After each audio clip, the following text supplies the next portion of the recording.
Sénégal salaamaaleykum mbokki Sénégal asalaamaaleykum mbokki Sénégal man Madou Mbassa Sarr ma dellu si ngir waxtaanaat ak yéen ci dialogue territorial bi nga xamante ne moom la ñu tàmbali ci jamono yi la wees. Donc dialogue territorial comme niñ ko faxalee di fàttali mooy dialogue des collectivités territoriales lépp loo xamante ne war nañ ko mën a waxtaane ba gox-goxaan yi gën a jëm kanam gën a neex a dëkk gën a neex a dund. Donc loolu moo waral waxtaan bi loolu la ñuy tuddee dialogue territorial. Alors tey nag dañuy dugg ci li nga xamante ne moom mooy actualité ndaxte bu ngeen ko seetloo jamono bi yi wees yàggul dara ay fan am na un projet de rapport spécial relatif aux travaux de la commission politique du dialogue national. Alors les résultats issus des discussions qui tournent autour de 3 rubriques, à savoir les points d'accord, les points à rediscuter et les points non encore évoqués.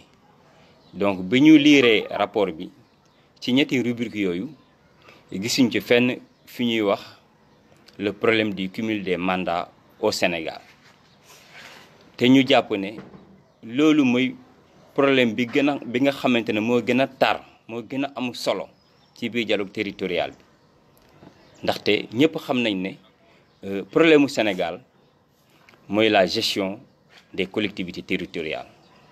Donc loolu moo law bi ci kaw jël en otage l'administration centrale.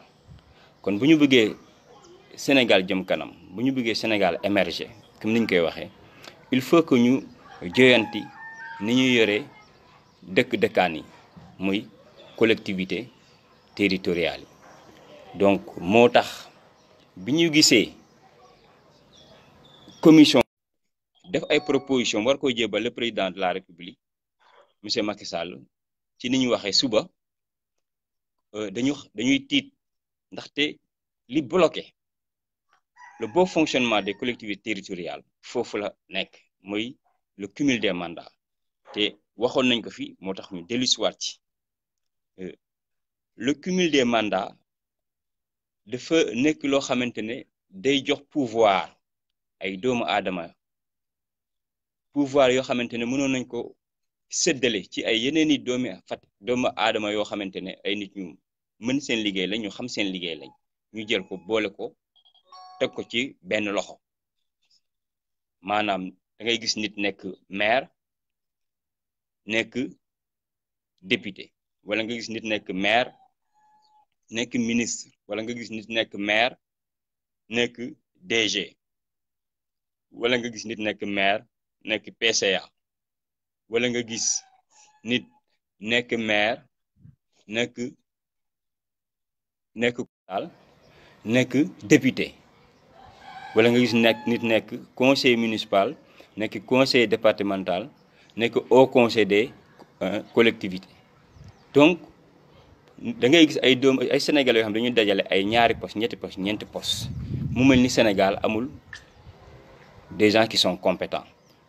Alors loolu moo jël en otage les collectivités territoriales parce que ñi def cumul de fonction yooyu yëpp wala cumul de mandat yooyu yëpp ci gën a bëri ay maire lañ.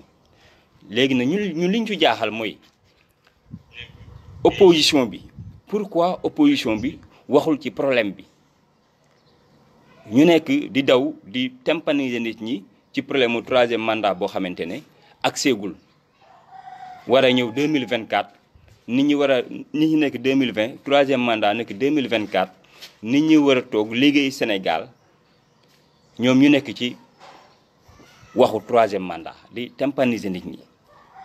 Pourquoi ce mutisme coupable de l'opposition man loolu mooy li nga xam ne mu ñu jaaxal ñun jeunesse Sénégal lan moo tax opposition bi nanguwu ci wax lan moo tax Barthélémy Dias nanguwu ci wax moom mi nga xamante ne lu ne tëlli rek mu ne damm na moom def na ci sortie mais waxul ci cumul de mandat bi nga xamante ne figurewul ci les discussions.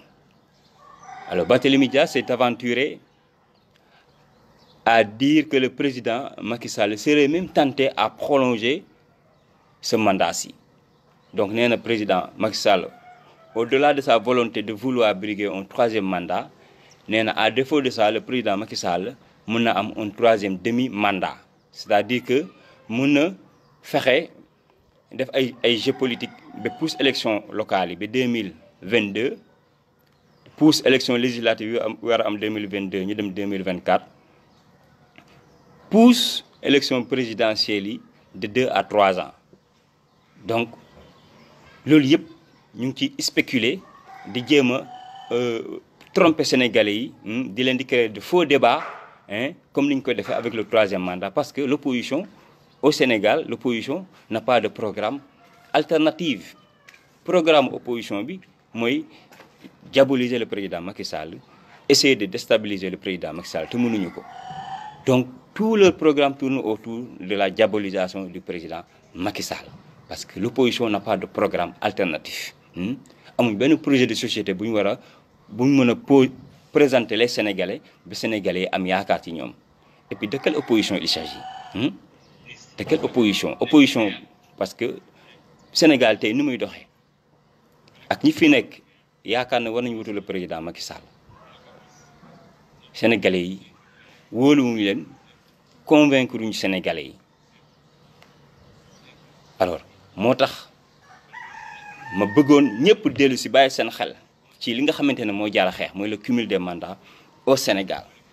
Parce que le cumul des mandats au Sénégal tant que réglé wuñu ko nee naa leen Sénégal du dem, tant que réglé wuñu ko Sénégal du dem.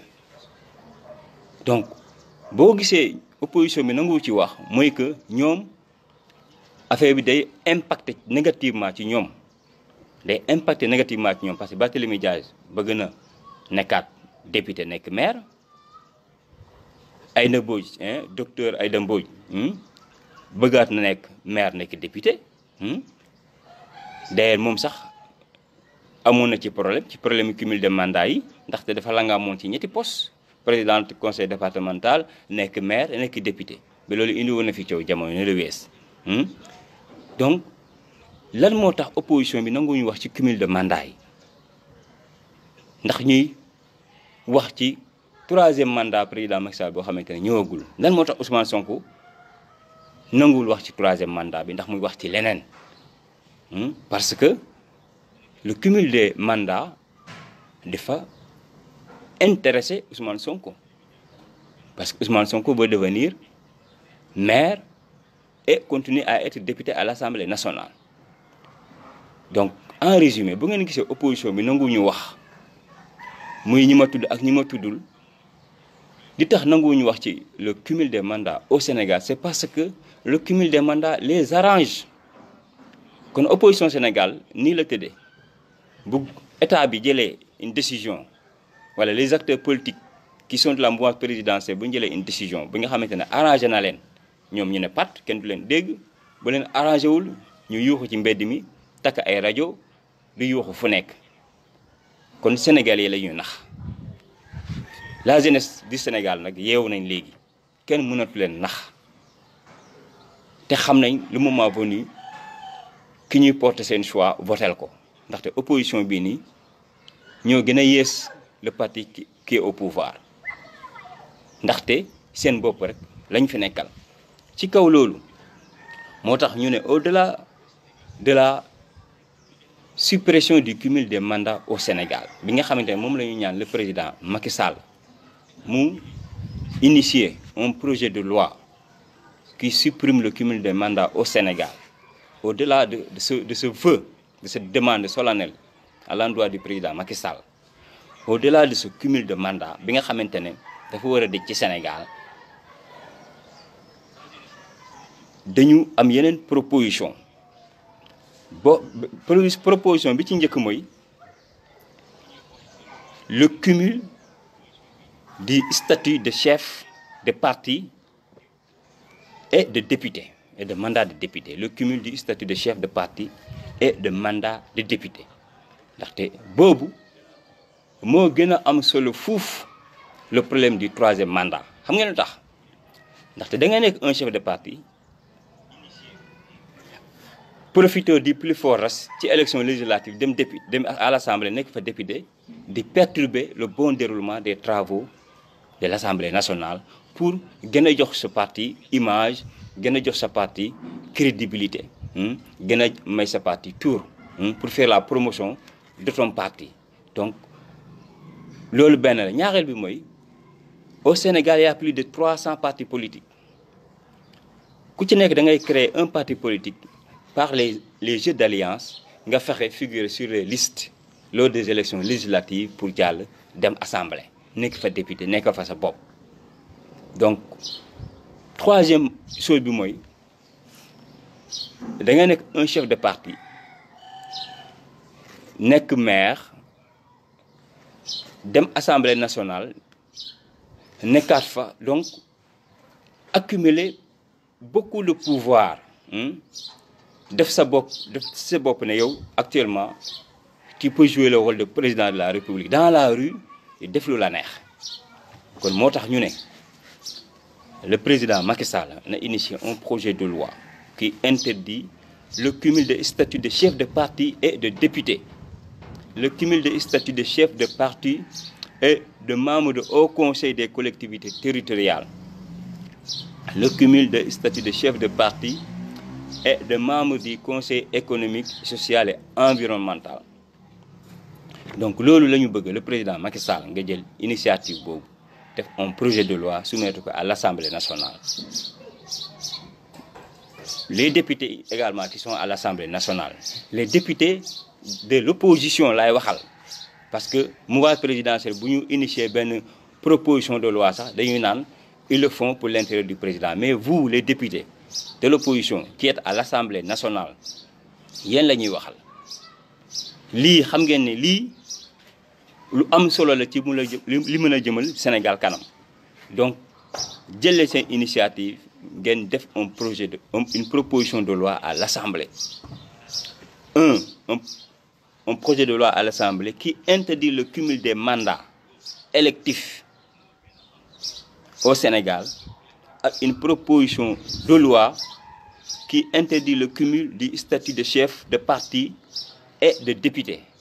Parce que xam ngeen ne loolu c'est pour renforcer la démocratie dans ce pays. C'est des mesures très pertinentes pour renforcer la démocratie au Sénégal. kon yéen député opposition bi fekkente ne dëgg rek ngeen fa nekkee, fekkente ne askan bi moom ngeen fa nekkee, su fekkente ne njëriñu askan bi moo tax ngeen nekk fa, def leen lii nga xamante ne moom la ñu xaar ci yéen ñun jeunesse Sénégal. Parce que Sénégal léegi comme ni ngeen ko bëggee dañu bëgg mu nekk une démocratie exemplaire à travers le monde. kon jëleen initiative yooyu ngeen def ko, bu leen ci xaar le président de la République. su ngeen ko defee Sénégalais yi dañu xaw a am confiance ci yéen, xam ne yéen ay góorgóorlu. loolu moom la ñu xaar ci yéen. beneen mbir mi mooy li tax ñuy insister par rapport à la suppression du cumul des mandats. tey ci proposition yi nga xamante ne moom la commission politique du dialogue national def ci proposition yi ñoom nee nañ désormais on va élire le maire au suffrage universel direct. Avant l'élection yi passé, le maire était élu au suffrage universel indirect. Dañu fal tous les conseillers. Léegi la semaine suivante, le préfet ou le sous-préfet convoquait le conseil municipal, les conseillers réunis, organiser seen vote à l'interne, fal seen maire, fal seen adjoint au maire. C'est comme ça que ça se passait. Mais désormais nee nañ on va élire le maire directement au suffrage universel direct. Liste yi concourir aux élections municipales ou bien aux élections départementales, ki nga xamante ne moom mooy jiite la tête de liste majoritaire, kooku bu fekkente ne moo raw en termes de voix, il devient automatiquement maire.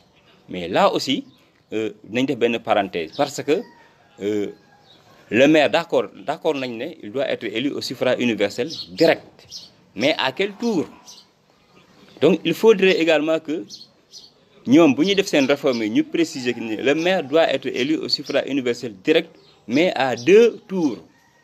Parce que bu ñu ko defee à 1 tour, donc dañuy gën a yàq la démocratie ou bien la bonne gouvernance dans ces collectivités-là. Parce que dinañ fi gis un maire boo xamante ne il va passer avec 30% des suffrages valablement exprimés hein. Donc 70% yëpp réunis, les candidats réunis qui ont été battus, donc bu ñu dajalee seeni voix ils auront les 70%, ce qui voudra dire que ce maire là n'aura aucune légitimité populaire dans sa collectivité, comme 30% la ñoo àndoon ak moom. Kon il faudrait que ñu dugal ci règle bu bees boobu, il faut ñu dugal que le maire doit être élu au suffrage universel direct mais à 2 tours.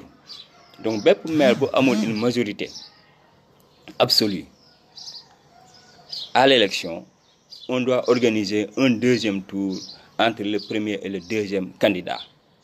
C'est ça la vraie démocratie. Donc loolu aussi dañu bëgg ñu bàyyi ci xel, parce que liñ gis ci rapport bi préciser wuñ ndax à 1 tour la wala à 2 tours.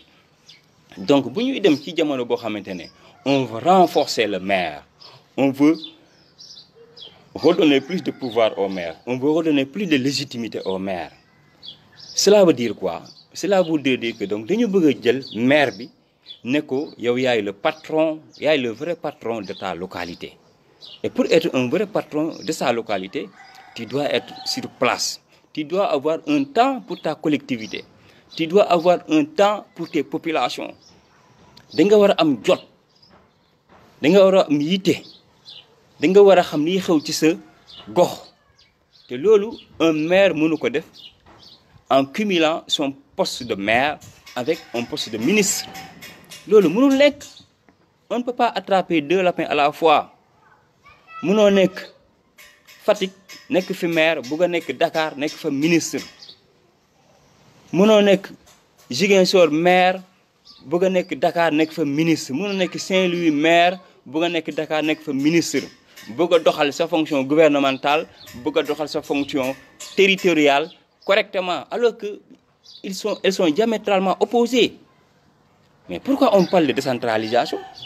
Mais c'est pour s'approcher aux administrés.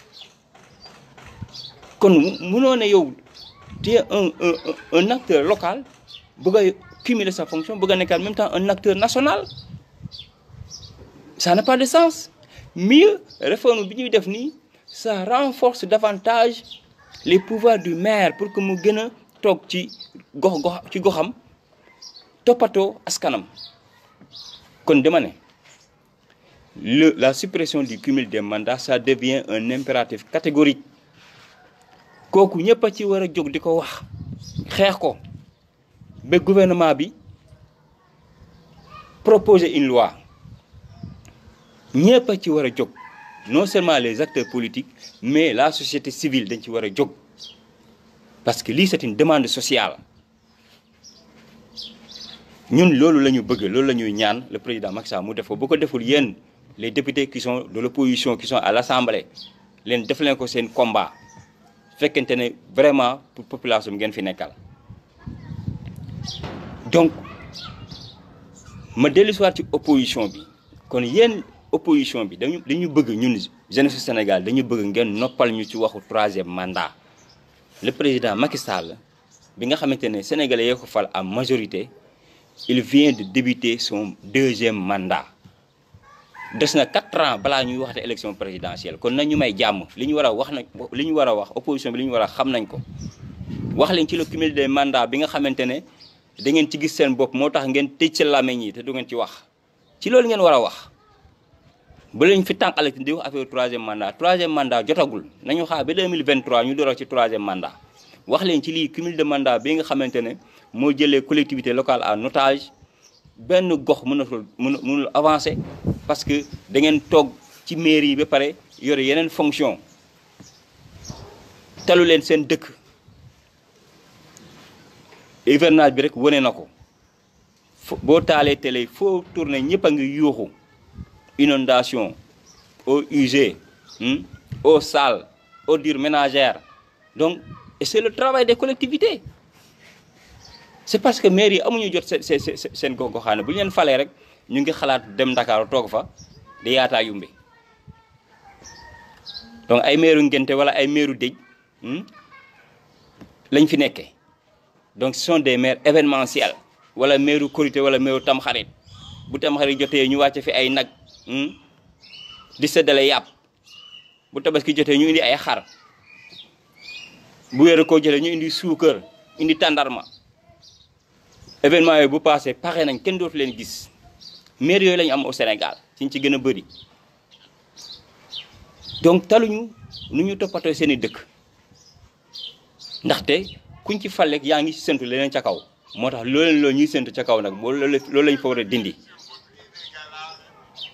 loolu lañ fa war a dindi su ko defee ñoom ñu toog seen gox-goxaani comme ñoo laaj yëkkati seen loxo nañ leen fal leen ma jiite mairie bi toppatoo askan bi léegi nag nañ leen ko yombal nañ leen ko yombalal. Il faut supprimer le cumul des mandats au Sénégal. Encore une fois, le président Macky Sall, lui, c'est un cri de cœur de toute la jeunesse. La société civile, encore une fois, prenez ce combat-là, c'est votre combat. C'est le véritable combat qu'il faudra mener. Les acteurs politiques, c'est un débat national qu'on doit instaurer pour que cela arrête. Il faut guerre au Sénégal du 21e siècle. Ce que nous faisons, les compétences sont là au Sénégal. Les compétences foisonnent dans ce pays-là. Xalé bo gis muy bokku ben masteram. Li wul liggéey. Ngeen bëgg jël ñetti poste, ñenti poste, juroom poste boole ko jox ko ben nit. Mais lolu moy kon réew mi du avancer tant que lolu dañu. Kon nañu xamné conclusion yi joggé ci la commission politique. Conclusion yoyu amul lenn lo xamantene le président Macky Sall amna lu ko ci metti wala lu ko ci metti wul amna lu ci wara yaq wala lu ci wara yaq opposition bi wax di tel gis nañ li ñu wara wax élection locale buñ ko reporter ban intérêt la am le président Macky Sall qu'est-ce que le président Macky Sall gagnerait à ce que ñu reporter waat les élections locales. Président Macky Sall day doon candidat pour nekk conseil municipal wala pour nekk conseil départemental wala pour nekk maire yéen a bëgg a doon conseil municipal wala yéen a bëgg a doon conseil départemental wala maire mais c'est pas le président Macky Sall. kon bu fi kenn ñëwati dina le président Macky Sall moo bëgg a pousse les élections yóbbu ko 2022 parce que matériellement techniquement xam nañ les élections ne peuvent pas se tenir le 28 mars 2021 déjà rek pour l'audit du fichier électoral l'évaluation du processus électoral si ma jëlee évaluation du processus électoral rek c'est 3 mois ça doit prendre 3 mois comme niñ ko waxee ñoom ci commission bi 3 mois la war a jël dimanche 4 mois la war a jël 120 jours 4 mois la war a jël pour l'évaluation du processus électoral 4 mois la war a jël te fii ak le 28 mars c'est 7 mois révision des listes électorales ñëwagul campagne électorale ñëwagul et puis ñun si on s'aventurait à organiser des élections ci période de Covid-19 bii nii mais est-ce que xam ngeen conséquences yi au-delà même des contraintes techniques mais l'enjeu est-ce que l'enjeu en vaut la peine si au sortir de ces élections-là ñu gis des centaines de Sénégalais di dee parce que ci contexte bi ñu ne contexte Covid-19 ñu ne on interdit les rassemblements nga ne da ngay organiser campagne électorale de 14 jours chaque jour nit ñi di dajaloo comme ay yamb foofu mën nga fa appliquer les mesures barrières foofu kenn mënu fa appliquer les mesures barrières. Imaginez le jour de l'élection, nit ñi rang dans les centres de vote avec tout ce que cela comporte comme conséquence. Est-ce que foofu mën nga fa appliquer les mesures barrières? Mais pays bi ko tenté yépp waxuma l'élection nationale, je parle d'élection locale. Le Mali bii nga xamante ne moom ñëpp gis na li fa xaw nelawatuñ lekkatuñu ba suur ñoom dañ ko tenté te biñ koy def sax booba mbas mi di doog a door au mois de mars lañ dem élection député demuñu élection locale élection député lañ dem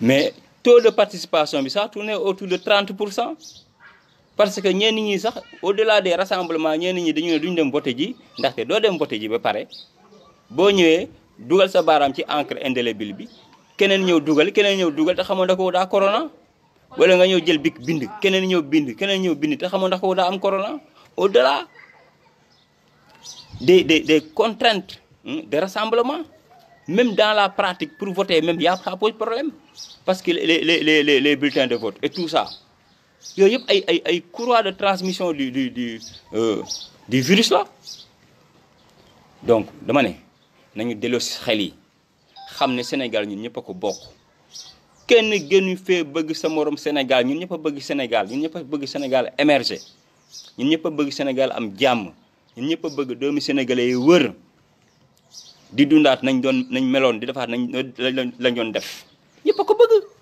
L'opposition ne peut pas être plus sénégalais que ceux qui sont au pouvoir et puis ñu nekk à l'opposition ñoo nekkoon au pouvoir hier tey am na ñu nekk au pouvoir demain ils seront dans l'opposition donc c'est les mêmes personnes kon kenn gënu fii nekk patriote kenn tout le monde est patriote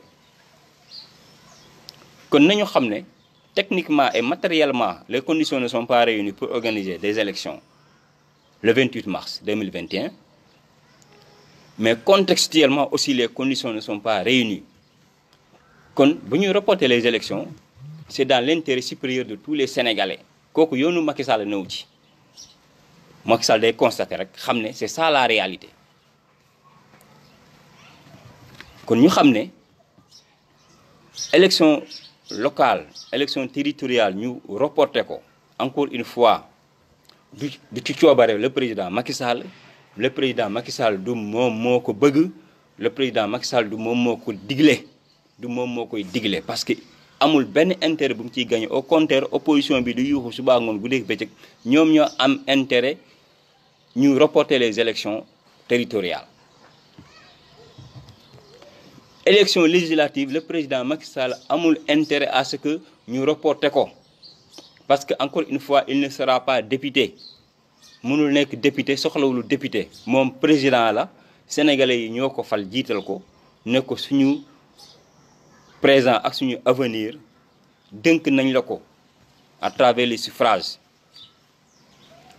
mu mat ko mën ko yéene ko sénégalais yi di ko jafe ñëpp gis résultat spectaculaire yi nga xamante ne moom lay def ba ci la gestion de cette Covid là ñëpp gis nañ comment le président Macky Sall est érigé en exemple à travers l'Afrique voire le monde.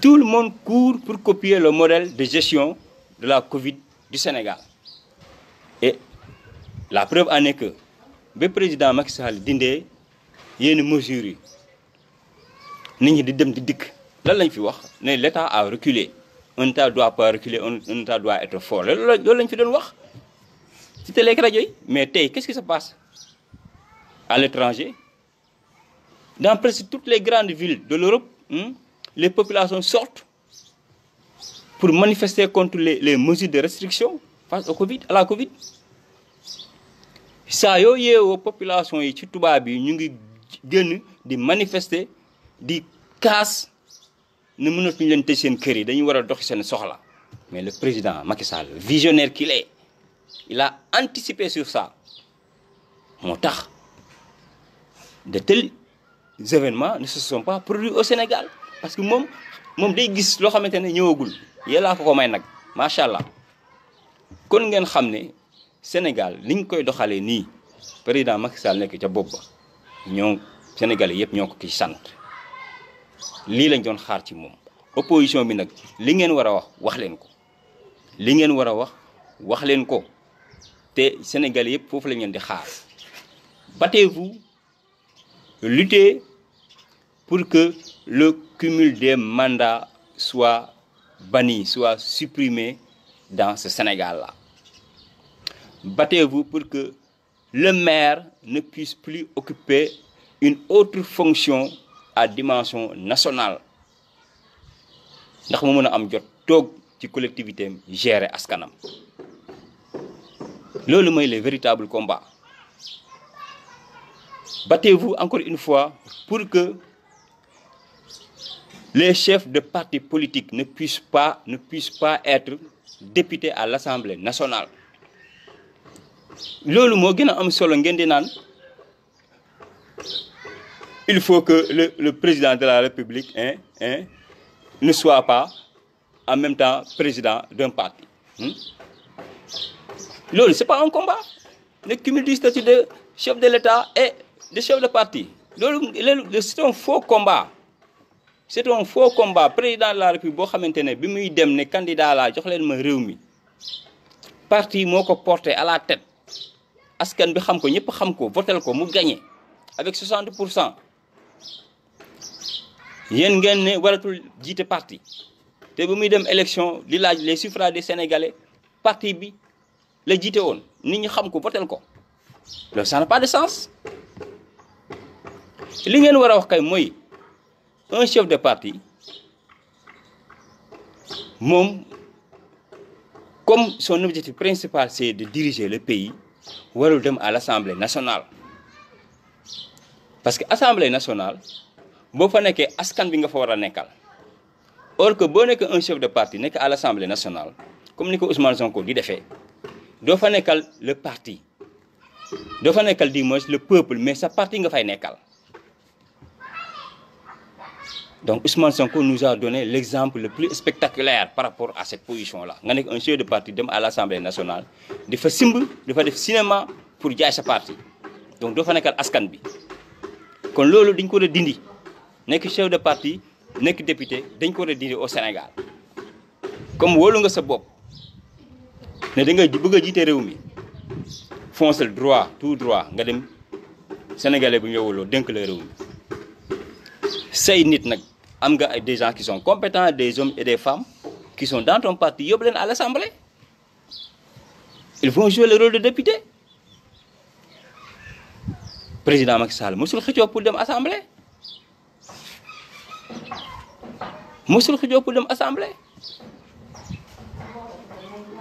soxlawul dara ci loo xamante ne ay xëccoo la fi mu jaar yëpp nekk directeur Petrosen nekk ministre de l'intérieur nekk premier ministre nekk président assemblée nationale ñu bundu xatal ko mu jébbal leen lépp kon kooku soxlawul pouvoir mu jébbal leen seen poste député jébbal leen seen poste maire de Fatick sous la bannière du PDS. Alors qu'il avait une légitimité, il pouvait rester comme maire, mais il a démissionné du parti, du PDS, il a démissionné de son poste de maire à Fatick, il a démissionné de toutes les fonctions yi nga xamante ne il les avait obtenues sous la bannière du PDS. ba pare jébbal leen bépp avantage boo xamante ne PDS joxoon na ko Abdoulaye Wade joxoon na ko bi ci passeport diplomatique am kon kooku soxlawul pouvoir kooku pouvoir jiitalu ko. kon bu ngeen bëggee am modèle le président Macky Sall mooy modèle roy leen ci ñoom roy leen ci le président Macky Sall yéen opposition bi fu ngeen bëggee sénégalais wóoru leen loolu moo nit ki boo bëggee àgg fi mu àgg da ngay jéem a jaar fi mu jaar nga jéem a mel ni mu mel ndaxte boo seetloo tey ñi nga xamante ne ñoom ñooy yootu pour nekk président de la république suñ ko tàmbalee ci Abdoul Mbaye dafa foog ne gérer état c'est comme gérer une banque parce que foog na ne la gestion de l'état se résume aux finances plus moyen alors que état boo koy gérer dafa am plus am moyen am multiplication am soustraction am division am addition donc 4 opérations foog nga koy dugal ci sa gestion ak kan Malick Gakou kooku moom dafa judd rek parti mi dafa judd rek dee kooku moom parrainage yi ñoo ko wan ne yow amoo sa place dans la cour des grands moo tax bañ jógee ca élection présidentielle yi bañ ko poussé ca parrainage ba léegi kenn déggatu ko kan moo fi des Khalifa Sall c'est un prisonnier politique il est libre mais c'est un prisonnier politique parce qu'il ne jouit pas de ses droits civils kan moo ci des Karim Wade. Karim Wade c'est un réfugié politique yàlla rek a xam kañ lay dellu ci Sénégal et il traîne des casseroles. Kan moo ci des Idrissa Seck il est midi l'homme des CD njiit da nga war a am bàmmeelu biir. Le président Macky Sall amul luñ ko fi waxul amul luñ ko fi yëkkul mës ngeen dégg mu wax lu ñaaw jëmale ko ci doomu aadama wala mu génn ay mbóot vous ne le verrez jamais. Idrissa Seck loolu mooy defoom amul bàmmeelu biir kon kooku mooy éliminer boppam. Alors bu ñu jógee il est midi dem tàkkusaan fekk fa celui qui se réclame de la République des valeurs yëkkati boppam ba ca kaw daanu ne tas Thierno Alassane Sall tas nee na taas wala tas dafa tas avec son livre qui a un titre qu'il voudrait qu'il soit magique, le protocole de l'Élysée. Alors wane na boppam ce n'est plus la République des valeurs et ça n'a jamais été la République des valeurs, c'est la République des nañ bàyyi noonu sax parce que SMS yi rek wane na ne kii c'est pas un homme d'État. Donc alors que Sénégal bàmmeelu bii dafa am solo sutura dafa am solo du loo lépp loo xam rek wax ko état du fonctionner même kër sax du lépp lu xew ci kër gi da nga koy wax ci mbedd mi waxatuma na état. kon ñooñu wane nañ seen bopp. kan moo fi des jeexul jeex na de je pense non des na Ousmane Sonko monsieur solution des solutions chimériques. Il a une vision mais la vision n'est pas réaliste, elle n'est pas réalisable. Et malheureusement, sa vision ne colle pas avec les réalités de ce pays-là. C'est pourquoi il est solitaire dans ses solutions. Ba pare yore ay lieutenant yoo xamante ne saaga rek lañ fi nekkee ku wax loo xamante ne arrangewul Sonko ñu saaga la ba sa kër fees ak ay saaga te loolu bokkul ci suñuy valeur nit danga koy ormal même boo àndul ak moom sax waxal ci teggin ndaxte dëgg bi rek moo ci am solo mais c'est pas la façon de parler. kon ñii ñëpp en termes de valeur en termes de probité le président Macky Sall école la kon ñooñu bu ñu bëggee dara ci réew mi nañu góorgóorlu changer doxalin changer jikko changer jëfin. mais xam naa ne ak nii ñuy demee nii moom kay wutu président Macky Sall ca at yee di ñëw xëy na il va surgir de nulle part nekk waaju bees tàq. parce que ñii fi nekk de nee nañ cin bu naree neex bu baxee xeeñ waaye ñii moom lii xeeñ ci ñoom dana war de baxul sax bay xeeñ sax ñii fi nekk nii naan Macky Sall lañ bëgg a wutu non seen cin bi baxagul sax bay xeeñ parce que liñ jot a wone moom waaw loolu moom vraiment yàlla rek a xam. donc bu ñu dellusee mbokk Sénégal jeunesse du Sénégal na ngeen bàyyiwaat seen xel xam ne réew mii ñun ñëpp a ko bëgg kenn gënu koo bëgg sa morom kon nañu bàyyi naxante bi wax dëgg bi wax li nga xamante ne moo soxal askan bi wax li nga xam moo gën ci askan bi di ko wax di ko jëfe te fii ñu toll nii nag fii histoire politique Sénégal toll fii ñu jëm ci élection locale en 2022 je dis bien en 2022 balaa ñu fay dem les fondamentaux dañ ko war a régler et parmi les fondamentaux c'est le cumul des mandats. C'est le cumul des mandats, c'est le cumul du statut de chef de parti et de mandat de député. ñaari problème yooyu bu ngeen ko régler nous sommes convaincus que Sénégal dina accélérer son émergence sous peu. donc loolu lañu amoon lu ñu andiwaat tey pour waxtaan ci dialogue territorial di leen di gërëm di leen di sant yéen ñi nga xamante ne yéen a doon suivre yëpp ñu ngi leen di gërëm di leen di sant di tëjee itam di baal ñëpp àq di baalu àq ci tamxarit bi nga xamante ne ci la ñuy jóge di ñaan pour réew mi ñaan jàmm ci réew mi ñaan koom-koom ci réew mi ñaan wér ci réew mi parce que ci contexte bi ñu ne donc ñuy ñaan Covid bi gaa fay jóge ba ñëpp delluwaat seen sago